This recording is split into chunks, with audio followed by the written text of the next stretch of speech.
Hi everyone, welcome to our YouTube channel. In today's episode, we'll do something very different based on the request that we got from our viewers, which is we will deal with each industry or business types and give probably a great pointers for each business to consider. To help us today, we have Henry from Bentley's Queensland. Thank you for joining us. Lovely to be back again. So Henry, in terms of restaurant and takeaway, the small mum and dad sort of hospitality industry businesses, what are the recommendations that we can give? I can think of structure being one. Is there anything that you would like to particularly talk about in terms of structure? I would say it's a constant review. Make sure the structure does fit what you want to achieve out of it. It is even though there are common structures, I will state that it depends on your personal circumstance, and it is a tailored approach for each situation. There is no one size fits all, so I would say review constantly. Yeah, and if you have any doubt, I'll go back to our structure business, which we talked about very in length about various structures. Depending on what kind of business that you own, what structure would be idealistic and depending on the growth. And then if you have any questions, feel free to contact Henry or myself, and we'll be more than happy to have a free chat with you with regards to it. In terms of the legal aspect, I guess documentation. We talk about this record documentation is so important, but it really has, especially with the COVID pandemic happening, the need for documentation has become more prevalent than ever before. Completely agree, and it's not only legally, accounting-wise. I can think of employment details where when you take on a new employee, the initial employee records, super choices, permanent, non-permanent residents, etc. does come in, and it's very, very important that you actually maintain and keep these records. Yeah, and I think ATO takes extra measures now where they're much more aware of what's going on in terms of employment records, isn't it? Yes. Electronic software such as Xero, QuickBooks, does send an electronic version over to the ATO, and some of my clients do tend to forget to lodge these reports, but long gone are the days where employees lodge a complaint which triggers an ATO report or audit. It is now based on single factors such as single touch payroll, where the ATO will immediately know whether or not minor infringements, should we say you forget to pay the right PAYG withholding, the right super, and whatever else it may be. It all comes back to that original records that the employee might give you or have not give you, and to justify your choices there. In terms of the, I guess, 1.0 for Xero programs or QuickBooks, as you said, is to make sure that the rates are correctly done. Especially as of January from next year, Fair Work's minimum wage goes up. Make sure that's recorded properly.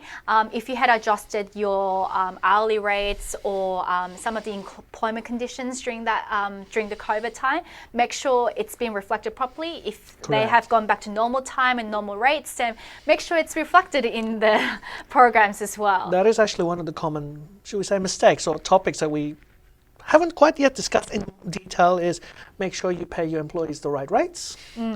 And speaking of rates, there is also another thing the ATO does have access to, but may not be as common knowledge, is regarding FPOS. Yes, that's quite important, yes.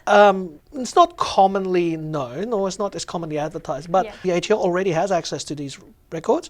So as a minimum, your sales must equal, at the minimum, your FPOS records. However, if your business does have cash, make sure they are actually reported in the same period as it was received. Absolutely. So I guess documentation, sometimes accounting-wise, is important because it's now becoming more and more difficult with new measures, new technology development by ATO. They're more aware of what's going on. In terms of legal side, I would say make sure you have a good employment agreement, and if not, at least a written documentation that really sets out the requirements. So if you had changed your employment conditions during the COVID period, then make sure that you have that a letter or written document that really documents that. And if you have now ended the COVID adjusted period and have gone back to normal rates, then make sure you send a letter or a documentation where both of the employer signs, and it's kept and given to each party to have it as a record. If you don't, then obviously I can tell you is Fair Work's also taking much more active actions, and so if you don't have these records, you will come down quite hard. Recently, I had a case where a hospitality group did notify. They were quite good in the beginning that they had gonna temporarily make sure everyone goes on annual leave while the government restrictions were enforced. But what they tragically, unfortunately, didn't do is they eventually decided not to continue with some of the employees, but they didn't provide a termination letter. So there are quite consequences as to that, because it is a breach of your obligation as an employer. So again, documentations in terms of employment is very important.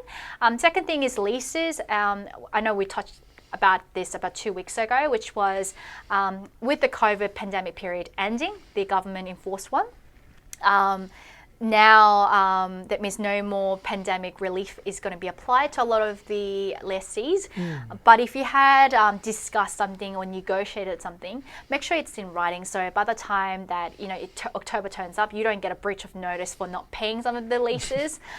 Even though you may discuss it orally, if it's not evidenced in writing, it doesn't have legal enforceability. What else in terms of accounting-wise would you recommend for documentations or records?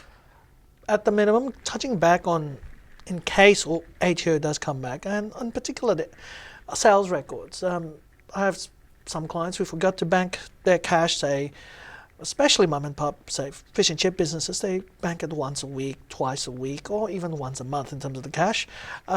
Make sure it is actually reported on the correct quarters, because when the ATO does come knocking, they do rely on your records, they do rely on banking, sales, and sales records. So if there is a mismatch, the ATO usually are not quite favourable in the past. So as Sharon touched upon, documentation is extremely important. One thing also in terms of legal, I think I'd like to touch is, do you have the right policies in place and manuals? So with the COVID coming on board, councils and relevant authoritative organisations are putting more emphasis in terms of, well, what education are you giving to your employees, or what manuals do you have to ensure that your workers are quite safe from pandemic or other work health safety issues, as well as what does your customers have in terms of what are you providing to them and what measures have you put. By any chance, if your business does not have COVID tracking system where you don't sign in or you don't do the QR code, probably likely you're going to get fined by the council, so make sure you're compliant with that. Make sure you adjust also with the liquor licensing requirements when it came to COVID. There are a few adjustments here and there for it. So formally or informally, I'd say something written down or commonly understood. I mean, since we're on the topic of restaurants and small mum and dad businesses, I mean, a common example is, let's say, what happens if you chop your fingers? Work cover, make sure you have work cover. Is it the employee's fault for not following the right procedures, or is it your fault for not providing the right training? Yes. Little things. Yes, but obviously we understand that every business is different and every circumstance is quite different. For example, if you run a business that only seats 10 people, you don't need hefty work and health safety manuals and employee staff manuals. But if you definitely employ more than 10 employees at your business premises, you might want to consider, for example, like in case injuries like that happen, that you have a very stringent work and health safety manuals where you make sure they follow it. And if they then don't follow it, then the onus is a little bit on them as well. So make sure you talk to the right advisors, legal advisors as well as accounting advisors, as we advise constantly for the last 3 weeks. COVID period is ending, which means that there's going to be new legislation, new enforcement, new powers given to creditors, to lessors, to so many other governmental organisations, which they can come after you.